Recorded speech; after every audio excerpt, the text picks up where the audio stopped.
दोस्तों नमस्ते। दोस्तों आज का टॉपिक का विषय ये है कि मन से डर को कैसे निकालें। देखिए, अगर आपसे पूछा जाए कि आप अपनी गरीबी को दूर कैसे कर सकते हैं, तो सौभाग्य से जवाब देंगे कि अमीर बन जाएंगे तो गरीबी दूर हो जाएगी।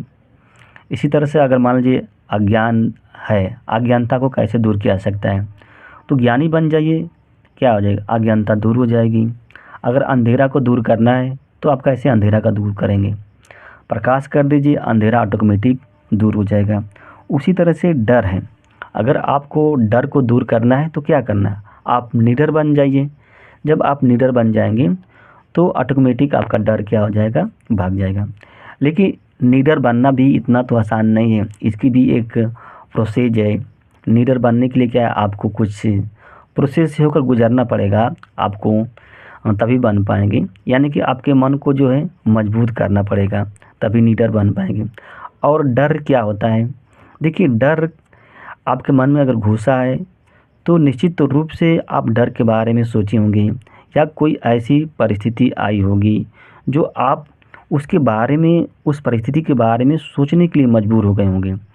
जैसे मान ला कोई व्यक्ति अगर गणित का ज्ञान जानता है तो निश्चित रूप से वह व्यक्ति गणित के बारे में सोचा है, तभी वो गणित का ज्ञान उसके मन में क्या है, प्रवेश किया है।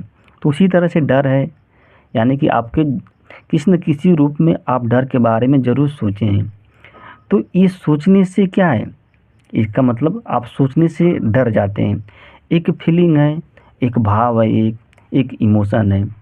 जैसे आप किसी विषय वस्तु के बारे में डेली बाय डेली सोचेंगे तो उसकी क्या है, एक लेयर बन जाती है आपके मन में, आपके मन में लेयर बन जाएगी। और जितना सोचेंगे उतना ही उसकी लेयर क्या है, मजबूत होती जाएगी। और एक समय ऐसा आएगा कि आप उसको क्या है, सत्य मानने लगेंगे, कि ये लगता है कि सत्य है। जैसे मान ला आप भूत का एग्जाम्पल ले लीजिए, आप भूत के बारे में ज़्यादा सोचेंगे ना सुबह शाम डेली, तो आपके सपने जो है, सपने में भी क्या भूत देखने लगेंगे, तो भूत की फीलिंग आपको आने लगेगी, यानी कि भूत से आप डरने लगेंगे। उसी तरह से ये डर है। तो ये डर क्यों उत्पन्न होता है, देखिए ये डर जो होता है एक तरह से ये कई प्रकार के होते हैं। जैसे मतलब कोई व्यक्ति मृत्यु से डर रहा है, किसी को मतलब नौकरी असफलता से डर लग रहा है, किसी को स्वास्थ्य से डर लग रहा है। मतलब हर एक प्रकार का डर आप महसूस कर सकते हैं। जैसे आप ट्रेन में यात्रा करते हैं तो जब स्टेशन पर खड़े रहते हैं तो ट्रेन आती है और भीड़ रहता है, तो आपको क्या वहाँ पे असुरक्षा का भाव महसूस होता है कि यार सीट मिलेगी कि नहीं मिलेगी। थोड़ा से आपके अंदर बेचैनी आती है कि हो सकता है सीट नहीं मिलेगी तो क्या होगा। लेकिन जैसे आप ट्रेन में पहुँचते हैं और तो अगर आपको सीट नहीं मिलती है, तभी क्या आप अपने मन को क्या है, संतुष्ट कर देते हैं कि चलो ठीक है, अगर सीट नहीं मिली तभी हम चलेंगे, कोई दिक्कत नहीं है। यानी कि वहाँ पे क्या आपको मानसिक रूप से मजबूत होना पड़ता है, तो यात्रा में कोई दिक्कत नहीं होती है। लेकिन जब आप मानसिक रूप से मजबूत नहीं हो पाएंगे तो आपको प्रॉब्लम क्रिएट होने लगती है। तो देखिए दो चीज़, अगर डर को निकालना है तो डर को समझना पड़ेगा।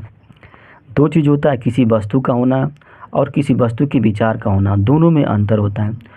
तो आपके मन में क्या होता है, डर नहीं है, बल्कि डर का विचार आता है। और विचार क्या है, इमेजिनेशन भी हो सकता है, कल्पना हो सकता है। तो आप इसको कैसे दूर कर सकते हैं, इसको दूर करने का बस यही है कि आप अपने मन को किसी काम में व्यस्त कर दीजिए। डर को दूर करने का प्रयास मत कीजिए। जैसे अभी मैं बताया कि अगर अंधेरा को दूर करना है तो आप अंधेरा को दूर नहीं कर सकते हैं, आप प्रकाश ला दीजिए, अंधेरा क्या ऑटोमेटिक दूर हो जाएगा। उसी तरह से आपके मन में डर है, उसको दूर करने का प्रयास मत कीजिए, आप अपने मन को किसी काम में व्यस्त कर दीजिए।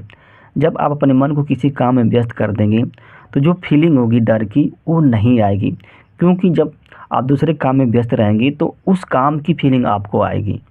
जैसे मतलब अगर पढ़ाई कर रहे हैं तो पढ़ाई में इतना व्यस्त हो जाइए कि वो डर ना आ पाए। कोई फिजिकल वर्क करने लगिए, कहीं घूमने चले जाइए, टहलने जाइए, किसी से बात करने लगिए ना, कोई किताब पढ़ने लगिए। तो जब आपका मन जो इंगेज हो जाएगा तो ऑटोमेटिक जो डर है वो भाग जाएगा। और ये डर की जो सत्ता है आपके मन तक है, आपके मस्तिष्क तक है, इसकी बाहर कोई सत्ता नहीं है। यानी कि डर जो है आपके शरीर को कुछ नहीं बिगाड़ेगी, सिर्फ यह आपके मन में डर है। दोस्तों नमस्ते, धन्यवाद।